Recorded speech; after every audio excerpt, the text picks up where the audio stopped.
Bonjour à tous et bienvenue dans ce nouvel épisode de l'Infoot, un petit peu en retard car en fait maintenant les Infoot ne seront plus tous les premiers mercredis du mois, mais quand je veux en fait. Donc vous pourrez aussi bien avoir un Infoot demain que dans 3 jours. Voilà, c'était la petite annonce. Aujourd'hui on va parler de cette Ligue 1 qui est totalement renversante grâce à ce mercato hivernal avec des recrues dans certains clubs totalement folles. C'est parti pour le générique.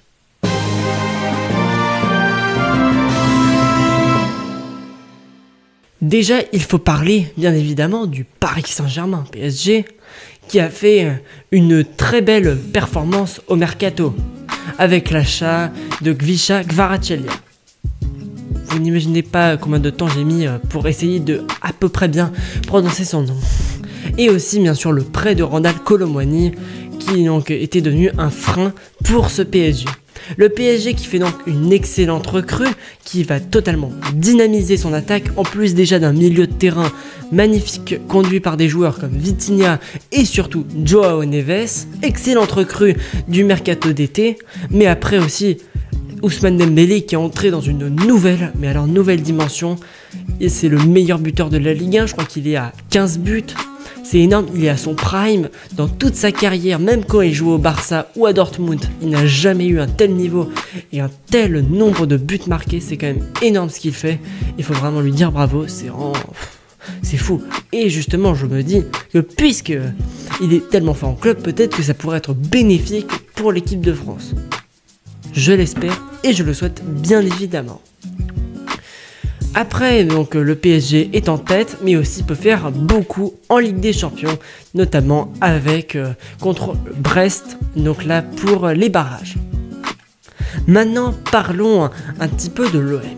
L'OM qui eux aussi ont fait quand même un très bon mercato, avec Luis Felipe, excellent défenseur central, après Amine Gouiri en provenance de Rennes, et bien sûr, on l'oublie, Ismaël Benasser. Excellent joueur, mais alors excellent, il faut le dire. Après, ils ont aussi un peu vidé leur sac, comme par exemple avec la vente de Paul Lopez, ou prêt avec option d'achat, avec aussi Ismaël Koné, qui ne plaisait plus en fait à l'OM, mais il y a aussi Lilian Brassier qui ne faisait que en fait empirer la situation de l'OM. L'OM qui a battu Lyon il n'y a pas longtemps, j'aurais peut-être pu faire un débrief justement, c'est bête, eh bien ils se mettent aujourd'hui à 10 points du Paris Saint-Germain. Quand même, moi j'espère parce que je suis Marseillais quand même, qu'ils seront champions, mais ils vont avoir quand même quelques difficultés. En plus, ils sont poursuivis par Nice, qui a d'excellents joueurs, comme Jonathan Klaus, Boulka, ou encore l'attaquant qui aurait pu aller à l'OM au mercato, en provenance de Dortmund, Moukoko, qui est vraiment pas mauvais. Après, ils ont aussi leurs joueurs, comme par exemple Cassie, je crois, et après, je ne sais plus. Après, il faut aussi parler de Monaco qui est derrière avec Magnus Akliouche qui a quand même mis une magnifique retournée. On l'oublie, c'était vraiment magnifique ce qu'il a mis, ce but. Après, ils sont pas mauvais aussi Monaco, mais ce 4-1 contre le PSG a totalement changé la donne, il faut le dire. Après, parlons de Brest qui fait une excellente Ligue des Champions, même si là je leur garantis pas la survie contre le Paris Saint-Germain. Mais après, c'est en championnat où là ils se sont vraiment détériorés. Ils ont de nombreuses difficultés, ils sont pas très bien classés. Mais quand même, je pense qu'ils peuvent vraiment, mais alors vraiment mieux faire. Après, parlons de Lyon. Lyon quand même, surtout je vais parler rapidement en fait de Pierre Sage. Pierre Sage, leur sauveur durant la dernière saison, licencié, mis à l'écart, ils ne méritent pas ça, je serai très ferme là-dessus. C'est vraiment scandaleux ce qu'ils font, c'est comme vraiment... On le balance comme ça, à la flotte. Après, parlons rapidement de Nantes, qui a justement eu une nouvelle recrue, Anthony Lopez. Moi, je suis enfin content qu'il parte de Lyon, pour une seule raison. Lyon était alors son seul club de toute sa vie.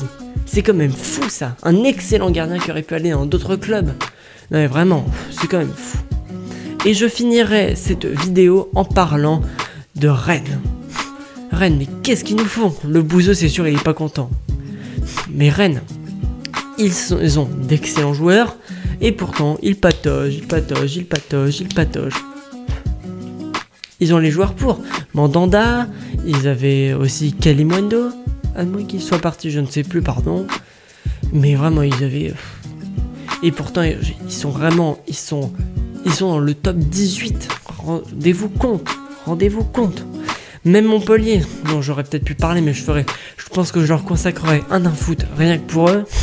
Non mais c'est quand même triste ce qui leur arrive. Mais là, ils ont fait un nouveau mercato. Leur sera-t-il bénéfique, notamment avec l'achat d'un nouveau gardien, car Mandanda est vraiment très vieillissant. Il est en fin de carrière, Brice Samba qui est justement son pire ennemi. Il ne faut pas l'oublier. Mais donc, est-ce que ces nouveaux arguments, ces nouvelles arrivées font que la Ligue 1 pourrait redevenir un grand championnat, je veux dire dans le top 3 et non le top 5? Pourrait-il aller très très loin phase finale de Ligue des Champions, d'Europa League aussi? Moi je pense que oui, et j'y crois. Je pense que le PSG peut vraiment très bien faire dans cette Ligue des Champions. Brest, je sais pas, malheureusement. Monaco, je pense qu'ils peuvent aller vraiment encore loin. Et aussi Lille dont j'ai oublié de parler, avec quand même Lucas Chevalier, un excellent joueur, malgré leur défaite il n'y a pas longtemps en Coupe de France. Donc voilà les amis, nous arrivons donc à la fin de cet infoot. Sachez que durant ces vacances, je vais faire beaucoup plus de vidéos, puisque justement on est en vacances, donc j'ai plus de temps pour me consacrer à vous. Bon alors j'espère que cette vidéo vous aura plu. Si c'est le cas, n'hésitez pas à vous abonner et à activer la cloche. N'hésitez pas à liker cette vidéo. On se retrouve dans une prochaine vidéo, short ou podcast. On se retrouve donc dans un prochain. D'ici là, portez-vous tous très bien. Ciao les gars.